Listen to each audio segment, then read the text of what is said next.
Tapi kalau memang kawan-kawan memang sudah berniat untuk meninggalkan yang namanya riba ataupun pinjam meminjam,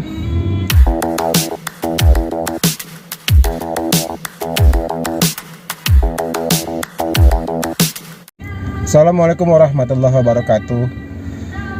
Jumpa lagi kawan-kawan dengan saya, mantan DC. Bagaimana kawan-kawan semua? Apakah mental kawan-kawan sudah siap? Atau kawan-kawan masih masa cemas dengan teror atau intimidasi dari para DC?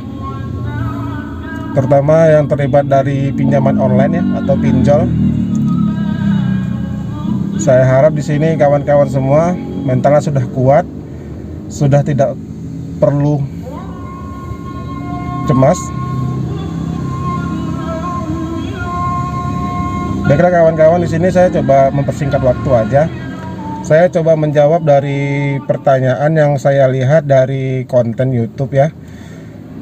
Di sini pertanyaannya dia bertanya, "Bang, bagaimana di sini di Indonesia ini agar pinjaman online itu yang legal ataupun ilegal itu bisa hilang dari Indonesia?" Menjawab dari pertanyaan tersebut, saya rasa hal tersebut sih tidak mungkin ya, tidak mungkin. Kenapa tidak mungkin? Kalau pinjol yang ilegal kemungkinan bisa, tapi kalau pinjol yang legal yang sudah diawasi OJK itu saya rasa berat untuk hilang, karena memang dia sudah dilindungi dan diawasi oleh OJK. Tapi bagaimana caranya supaya bisa hilang? Yang pertama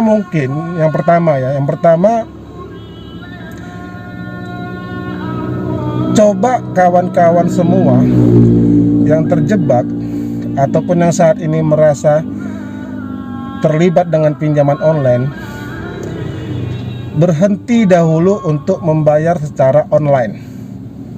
Berhenti bayar dulu dan coba beralih ke pembayaran offline. Tapi mungkin kawan-kawan juga bertanya, "Loh Bang, tapi kalau kita pembayaran secara offline itu kemungkinan akan dikunjungi dengan para DC." Justru lebih baik kawan-kawan, justru lebih baik. Karena kalau kawan-kawan sudah dikunjungi dengan DC, kawan-kawan akan nampak, kawan-kawan akan tahu, oh ternyata ini orangnya, ternyata ini DC yang akan menagih ke rumah kita. Nah sekarang tergantung kawan-kawan, apakah kawan-kawan siap menghadapi DC. Tapi kalau saya rasa siap tidak siap, kawan-kawan harus jumpain DC. Tapi yang harus diingat juga, kalau DC datang ke rumah, dia harus melengkapi 5 syarat. Yang pertama, dia mempunyai sertifikasi profesi sebagai seorang DC. Itu adalah syarat yang wajib dan mutlak yang dikeluari oleh OJK ataupun dari lembaga-lembaga yang terkait lah. Yang kedua, kawan-kawan meminta ID atau pengenal beliau. Yang ketiga, kawan-kawan meminta surat tugas beliau. Yang keempat, kawan-kawan harus meminta surat wan prestasi kawan-kawan atau rincian piutang kawan-kawan lah yang mungkin diterbitkan oleh aplikasi pinjol tersebut. Yang kelima, kawan-kawan juga harus tahu dia karyawan atau pihak ketiga dari aplikasi tersebut. Maksudnya pihak ketiga, apakah dia dari agensi ataupun dari pihak lain. Kelima syarat itu kawan-kawan harus meminta dari DC tersebut. Kalau kelima syarat itu tidak memenuhi, kawan-kawan boleh abaikan, suruh pulang aja DC-nya dulu. Kalau DC datang dengan 5 hal tersebut, oke, kawan-kawan terima. Kawan-kawan ceritakan saja apa masalah kawan-kawan.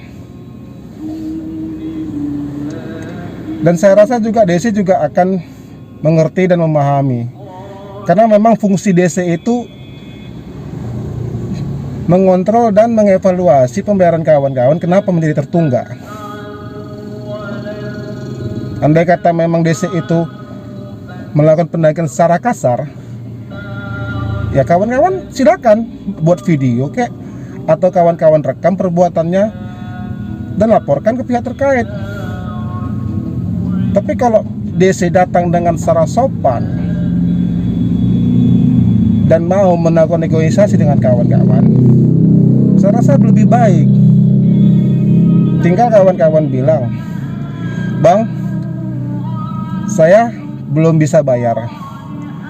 Andai kata saya punya rezeki, saya akan melunasi pembayaran ini. Tolong abang sampaikan ke pimpinan abang." Jawab aja seperti itu. Yang penting niat kawan-kawan mau menyelesaikan masalah, tidak lari dari masalah, itu aja. Itu yang pertama.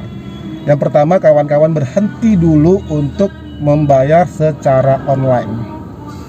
Berhenti dulu, jangan sampai kawan-kawan gali lubang tutup lubang, sehingga kawan-kawan tidak menyelesaikan masalah kawan-kawan. Yang kedua, kita bisa meminta di mana alamatnya. Lubang alamatnya mungkin ada di Jakarta atau di mana gitu kan. Kenapa bisa sampai di sini? Ya, andai kata kawan-kawan tidak bisa meminta alamat si DC,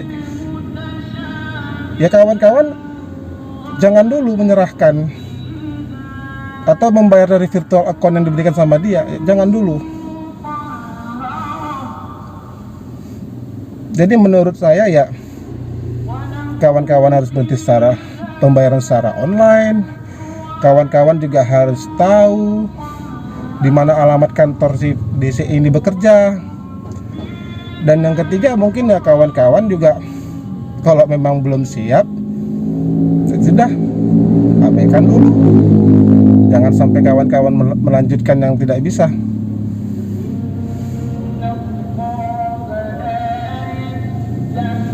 Jadi kalau kawan-kawan memang sudah selesai mental ataupun dana ataupun ya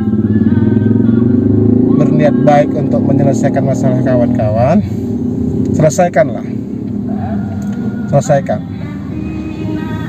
Tapi kalau memang kawan-kawan sudah belum siap, ya memang kalau pinjol yang legal itu pasti akan dalam tempo waktu 90 hari mungkin akan berhenti menagih, dan data kawan-kawan akan diserahkan ke pihak OJK untuk blacklist OJK.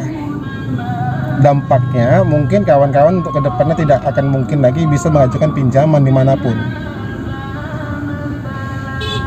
Tapi kalau memang kawan-kawan memang sudah berniat untuk meninggalkan yang namanya riba ataupun pinjam meminjam, ya saya rasa kawan-kawan sudah siaplah dengan konsekuensinya. Kalaupun mau bayar, kalaupun mau tidak bayar saat yang sudah ditetapkan, ya sudah, gak usah kawan-kawan pikirkan itu dulu. Cuman ya pesan saya sama kawan-kawan ya, jangan sampai merasa cemas yang berlebihan. Itu aja. Tidak ada masalah yang tidak bisa kita selesaikan. Semua masalah bisa kita selesaikan. Tergantung niat dari kawan-kawan semua yang menonton video ini, mau dan berniat untuk menyelesaikan masalah kawan-kawan. Tapi perlu diingat, yang namanya dosa riba itu sangat dilaknat oleh Tuhan. Jadi kawan-kawan yang terjebak pinjol saat ini, berniat untuk menyelesaikan masalah, selesaikanlah. Tapi jangan sampai mengganggu fisik Anda, fisik kawan-kawan semua. Jangan sampai mengganggu mental kawan-kawan semua. sehingga kawan-kawan itu tidak dapat beraktivitas secara normal. Sayangi keluarga kawan-kawan semua, sehingga kawan-kawan bisa membahagiakan orang sekitar kawan-kawan, keluarga, orang tua ataupun apa. Hiduplah secara normal sehari-hari, tidak ada masa ketakutan yang berlebihan sehingga kawan-kawan masa depresi. Mungkin itu saja pesan saya buat kawan-kawan yang masih terjebak dengan pinjaman online. Tetap semangat, jangan sampai depresi, jangan sampai merasa hidup ini telah berakhir, jangan sampai masalah itu tidak ada jalan keluarnya, sehingga kawan-kawan menjadi lemah semangat. Oke, itu aja kawan-kawan dari saya. Apabila kawan-kawan ingin mengomentarin atau ada pertanyaan, silakan isi di kolom komentar. Mungkin ada pertanyaan yang mungkin bisa saya jawab, akan saya jawab. Tapi kalaupun memang apa, saya memohon kepada kawan-kawan semua untuk mendukung channel saya ini. Mudah-mudahan channel saya ini bisa berkembang. Dan sekali saya ingatkan sama kawan-kawan, niat saya membuat channel ini bertujuan untuk membantu kawan-kawan yang terjebak. Apabila memang channel ini sukses, saya akan menyisihkan sedikit apa yang saya dapat untuk membantu kawan-kawan yang terjebak di pinjol. Oke kawan-kawan, tetap semangat. Assalamualaikum warahmatullahi wabarakatuh.